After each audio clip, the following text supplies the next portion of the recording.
আপনারা যারা এবারকার ভোট দিবেন, এখনো যারা আপনাদের ভোটার তালিকা এবং ভোটার নাম্বার বের করতে পারেন নাই, তারা খুব সহজেই আপনার হাতে থাকা মোবাইল ফোনটি দিয়ে এই ভোটার নাম্বার বের করবেন। কিভাবে বের করবেন সম্পূর্ণ প্রসেসটা আমি আপনাদেরকে দেখাচ্ছি। প্রথমে আপনাদের মোবাইল ফোনে থাকা প্লে স্টোরে গিয়ে সার্চ করবেন এবং যাদের কাছে আইফোন আছে তারা অ্যাপল স্টোরে গিয়ে সার্চ করবেন স্মার্ট ইলেকশন ম্যানেজমেন্ট বিডি.com।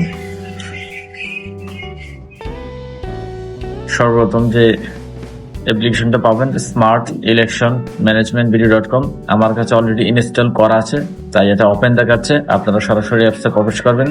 অ্যাপসের ভিতরে প্রবেশ করার পরে আপনাকে এরকম একটা অপশন নিয়ে আসবে। আপনারা ল্যাঙ্গুয়েজ সিলেকশন করবেন, বাংলা সিলেকশন করলাম, এরকম একটি অপশন আসবে। আসার পর আপনারা জাতীয় সংসদ নির্বাচন এখানে ক্লিক করবেন। ক্লিক করার পরে নিচে দেখবেন সার্চ বার আছে, এখানে সার্চ করবেন।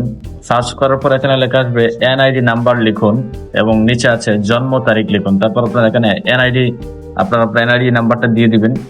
আমি আমার এনআইডি নাম্বারটি দিয়ে দিচ্ছি। তারপর নিচে আপনারা জন্ম তারিখটা দিয়ে দিবেন। আমি আমার জন্ম তারিখটা দিয়ে দিচ্ছি।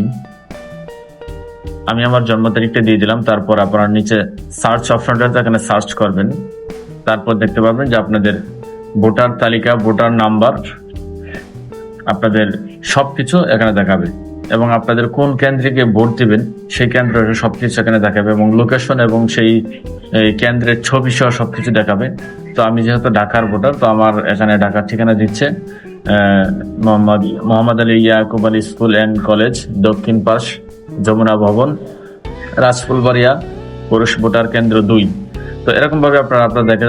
তারপর এখান থেকে আপনারা একটা স্ক্রিনশট নিয়ে নিতে পারবেন। নিয়ে আপনার ফোনে রেখে দিতে পারবেন। যখন যা ভোট দিবেন তখন আপনার এই ভোটার নাম্বারটি এবং সিরিয়াল নাম্বারটি দিয়ে আপনারা ভোট দিতে পারবেন। তো যাই হোক, ভিডিওটি ভালো লাগলে সবাই একটি লাইক করে দিবেন। সকলে ভালো থাকবেন। আল্লাহ হাফেজ।